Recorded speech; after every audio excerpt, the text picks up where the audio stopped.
Hi guys, my name is Akshay and I am a manifestation coach. All my contact info is in the description. In this video, I'm going to tell you how to decimate your fear, man. Many people, they are intimidated by that circumstances. They feel that my SP is stubborn, that job is very difficult to get, that thing is very difficult to manifest, this thing is very hard to procure, and they come up with all these reasons and theories, and they become an advocate for their circumstances almost. The circumstances sort of hijack their mind, and they tell them that you cannot have what you want. Okay, and they become so convinced that at the slightest resistance, okay, in the three-dimensional reality, or at the slightest little hiccup, they just surrender and give up. Okay, so in this video I'm going to tell you how to not do that and how to annihilate, decimate, destroy all your circumstances, man. And I'm going to tell you with the help of two stories. Okay, I don't care which part of the world you are from, what your religion is, what are you a believer, non-believer, you are agnostic, atheist. These stories are meant only to inspire, okay, and they're very, very entertaining. So if you stick with me here, I'll help you to eliminate every ounce of fear from your system. Okay, so let me tell you the story of a demon king. Okay, this demon king performed a lot of penance, okay, and he was granted many boons by various deities, and he became extremely powerful. So what does this tell us? This tells us that it does not matter who you are. If you are a good person, bad person, if you eat non-veg on Tuesday, if you don't eat non-veg, if you are vegan, if you are kind, it does not matter, okay? If you persist, you will get what you want. The law does not discriminate. So this demon king, he was power hungry, so he performed the penance and he was granted numerous boons, okay? And he became very autocratic. Like, he became a tyrant, and he demanded that everybody only worship him. Okay, now this demon king had a little boy, a small boy. Okay, and this boy was, a great devotee of the Lord Vishnu, who is the protector in Indian culture. Lord Vishnu is the protector. It does not matter if you are not a Hindu or whatever your religion is. This story is meant to inspire, okay? So Lord Vishnu is the protector, okay? And this guy was an ardent devotee, okay? And his father, when he learned that his son does not worship him, but thinks that Lord Vishnu, the Almighty, is more powerful than his own father, he was very triggered by this. Because as I said, he was power hungry, man. He was tyrannical as hell. So what happened then was, he decided to prove to his son that I am more powerful than your Almighty Vishnu, okay? And it's so sad, that this demon king, whose name was Hiranyakashipu, decided to, attack his son. So he called upon various, strong soldiers in his kingdom to attack his son. And, the little boy told them that you can't attack me because nothing will happen to me because the Almighty Vishnu is within me. And they couldn't touch the boy. All their attacks, all their weapons, they couldn't touch the boy. Then there are two versions of the story. He took the boy to an open space and summoned the Ashtadikgajas, the 8 mighty elephants, to trample him. But when they touched him with their tusks, the tusks crushed into multiple pieces. Okay. There's another version, as I said, and this is my favorite version. There was an elephant, a mad elephant, who the demon king told him to trample the little boy. But the little boy and the elephant became friends and the elephant lifted the little boy in his trunk and put him on his back, and they played around merrily. So I prefer this version. Then what happened was, there was a room full of snakes, okay, and the father sent the boy into this room which was full of poisonous snakes, and the poisonous snakes made a bed, okay, and the little boy slept on this bed, and not a single snake bit him. As I said, the little boy believed that Lord Vishnu is omniscient, omnipresent, and he is within him. So then the demon king summoned his sister, the little boy's auntie, okay, and she had a boon that fire couldn't hurt her. So she sat on a pile of wood, okay, with the little boy on her lap, and they set the wood on fire. And what happened was, miraculously, the auntie who had the boon burnt down, and the little boy was untouched by the flames. And so the father became more and more enraged, okay, and he said that, if I attack you, will your Lord Vishnu come to save you? He said, yes. He said, where is your almighty Lord Vishnu? He said, he's everywhere. He said, is he in this pillar? He said, yes, he is in this pillar, okay. And the dad wanted to kill the little boy. It's so sad, right? His own son. That is how tyrannical and stupid he'd become. So this dad, as I said, he had many boons, and I'll tell you a list of his boons which made him invincible. He could not be any creature that was born from a womb, neither a man nor an animal, okay. He could not be killed inside or outside. He couldn't be killed on land, sea, or air, in the air, okay. He couldn't be killed during the day or at night.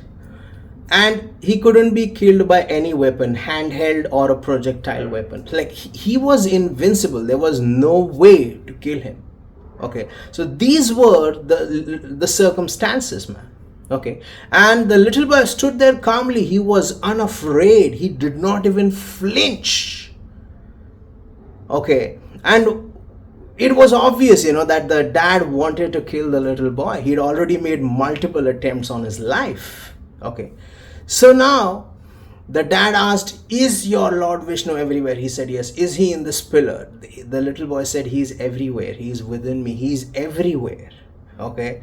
And he is in the pillar too. And at that moment, Lord Vishnu took upon one of his most ferocious avatars. Avatar, by the way, is a Sanskrit word, if you didn't know, okay.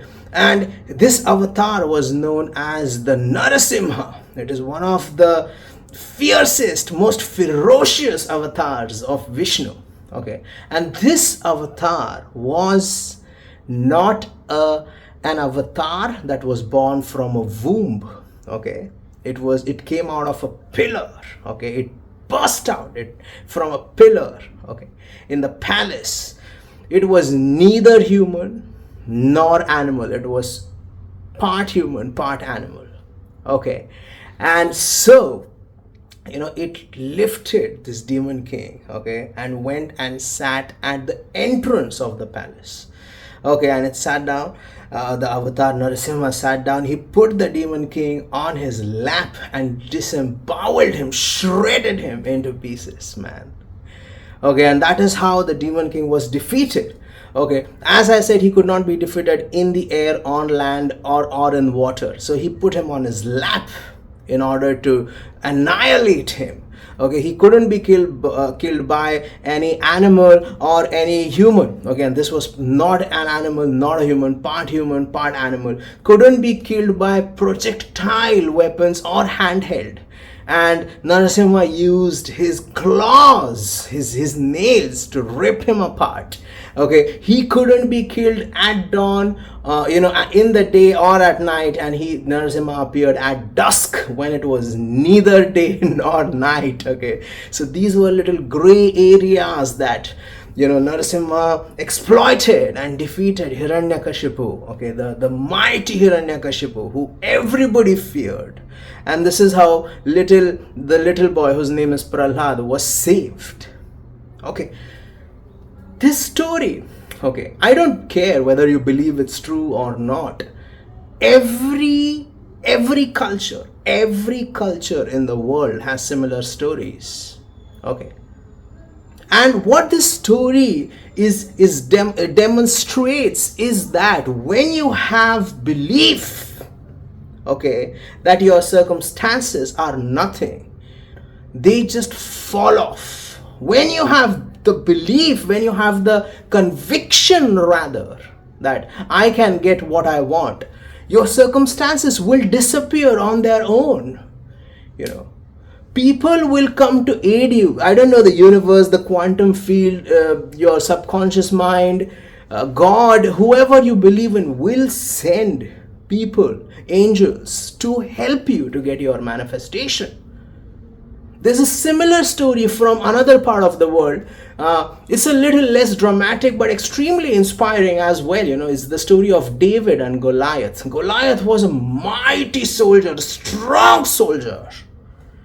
Okay, and David was a little boy who was like a shepherd, man. And Goliath and David, they had a duel. Okay, and in order to save their people. Okay, and nobody from David's side, who was the small little boy, nobody else volunteered. So David said, it's okay, I will fight. And somebody gave him a sword. He said, this sword is too heavy, I can't even lift it. How will I use it in battle? So he came to a duel with a toy, with a slingshot, and defeated the mighty Goliaths because he believed that God was with him. Okay, I don't care whether you believe in God, you don't believe in God. I'm not here to change or challenge your beliefs. I have a simple logic for you. If you believe in God, okay, then believe in God. If you don't believe in God, then don't believe in the devil also. Okay, many people are, no, I'm atheist, I don't believe in God. But you believe that everything around you is going to get screwed. Effectively, you're believing in the devil, aren't you? So, you have to have some conviction, self-belief, universe, quantum field. Okay, if you don't believe in any of these, I suggest you study manifestation from a scientific approach. The notion that manifestation is a pseudoscience is obsolete now. It's outdated. Now we have evidence, Young's double slit experiment and so many other experiments, okay, that will help you to build your belief in the law. Okay, but whatever it takes, you have to know that the same source energy that created the universe through a series of transformations became you. So you are not some little helpless little creature on this planet, man. If you think you are, then you are. If you think that you're powerful and that the Almighty resides within you, then your circumstances can't even touch you. And why the hell are you intimidated by them? I want you to cultivate the irrational confidence, the illogical conviction that nothing can touch you. Okay, and this conviction is priceless. It can't be purchased. I can't send it to you. You can't download it. You can't purchase it online. You can't purchase it at your local market, organic market, vegan market, farmers market, supermarket. It has to be conjured within you. Neville Goddard famously said, "Be still and know that I am God." Okay, it does not mean you become a tyrant. Okay, and you become, a person with an inflated ego who thinks that everybody else is like gray little mice. No, not like that.